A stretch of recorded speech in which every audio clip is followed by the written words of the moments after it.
Did you know one of the easiest ways to go from being a renter to a property owner is actually by becoming a landlord? Let me show you how. Here's a fourplex for sale right now in Portland, Oregon.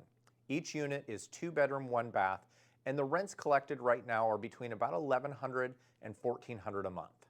Now, if you're willing to live in one of those units for the first year, you can actually buy this property with only 5% down plus your closing cost.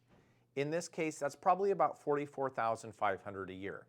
Now, if we can ask the seller to cover those closing costs for you, in that case, you're only out of pocket about $32,500 for the down payment. Now, if you move into the unit with the lowest rent and keep the other 3 tenants, those rents are going to cover all but about $1,110 of the mortgage payment.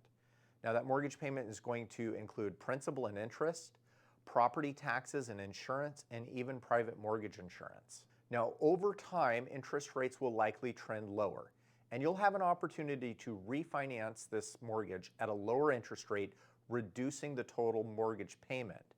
Now, over time, rents will also gradually increase, which means that your share of this mortgage payment each month is going to go lower and lower over time. You've effectively locked in your housing costs for life, and you get to live in a 2 bedroom, 1 bath unit for only $1,100, which is really cheap for Portland. To make these calculations, I had to have some assumptions. For the interest rate that I used, you're probably going to need a credit score in the low to mid 700s. You're also going to have to qualify from a debt to income ratio standpoint. And so if you make about $100,000 a year and you don't have any debts like credit cards, student loans, or car payments, you should qualify for something like this.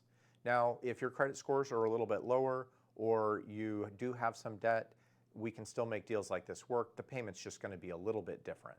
If this kind of stuff interests you, my next video is going to be a 10-year projection of the financials, again with some assumptions, but we'll be able to fast forward 10 years to see how an investment like this might perform.